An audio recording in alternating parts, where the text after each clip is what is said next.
Honda Motors के साथ होता हुआ और इसीलिए स्टॉक भाग रहा है। गौरांग, बेसिकली केपीआईटी का एक डीप डोमेन एक्सपर्टीज है ऑटोनोमस ड्राइविंग में, आपका व्हीकल इलेक्ट्रिफिकेशन, ये जो इंफोटेनमेंट प्लेटफॉर्म्स गाड़ियों में आजकल काफ़ी आधुनिक आते हैं। लेकिन आपको कोई इंसाइट है कि रेनो के साथ जो करार हुआ था वो कितना फायदेमंद रहा? अब होंडा को भी ऑन बोर्ड लेकर आ रहे हैं, तो ये कितना लार्ज रेवेन्यू चर्नर रह सकता है ऑटोमेशन का बिजनेस, मोबिलिटी का बिजनेस लार्जली?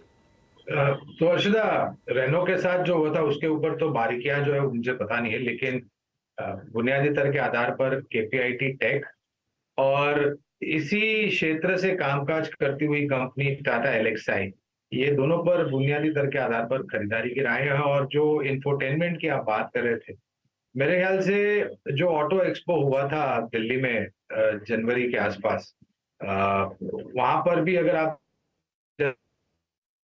कंपनियों ने की है, खास करके फोर व्हीलर्स और बाकी अन्य वेरिएंट्स उतारने की, एक बहुत ही इम्पोर्टेंट कंपोनेंट बन जाता है इंफोटेनमेंट एक्सेट्रा।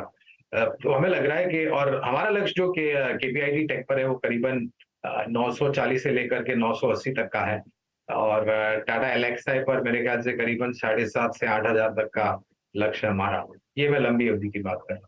इंटरेस्टिंग, यहाँ पर डेवलपमेंट्स इन कंपनियों की तरफ से आती हुई।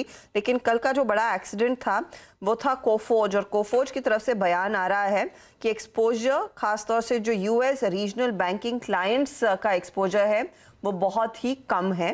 करंट मार्केट इवेंट्स, स्पेशली जो सिलिकॉन वैली बैंक फेल हुआ है, दूसरे छोटे छोटे बैंकों को लेकर जो दिक्कत उभर कर आई है, उसका इस कंपनी के परफॉर्मेंस पर असर नहीं पड़ेगा। ये कंसिस्टेंट है अपने परफॉर्मेंस आउटलुक को लेकर। तो ये फिलहाल थोड़ा देर से ही सही, लेकिन बयान जो आया है, अब क्या वो स्टॉक में कुछ नई जान डाल सकता है? गावा साहब, कोफोर्ज कल तो काफी टूटा, आज थोड़ी संभलने की कोशिश में कंपनी आश्वासन देने की कोशिश कर रही है कि जो करंट मैक्रो एनवायरनमेंट है उसका कंपनी के बिजनेस पर इम्पैक्ट नहीं रहेगा।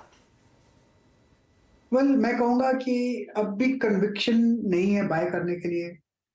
अगर आज का लो ब्रीच हो जाता है तो क्या एक फ्रेश गिरावट आ सकती है, लेकिन खरीदने का मौका कब है? जब तक ये 4,000 पार नहीं करता, 4,100, तब तक मेरे ख्याल से एक रिएक्शन ही रहेगा। काफी गिरावट हुई है, तो अगर थम जाता है तो कोई बड़ी बात नहीं है, लेकिन इसमें कन्विक्शन बाय आने के लिए शायद 1 या 2 दिन और लगेगा। थोड़ा लेट सही, लेकिन कन्विक्शन आएगा तब, या फिर फर्स्ट साइन ऑफ स्ट्रेंथ रहेगा जब ये क्रॉस चलेगा 3960, फिर देखेंगे।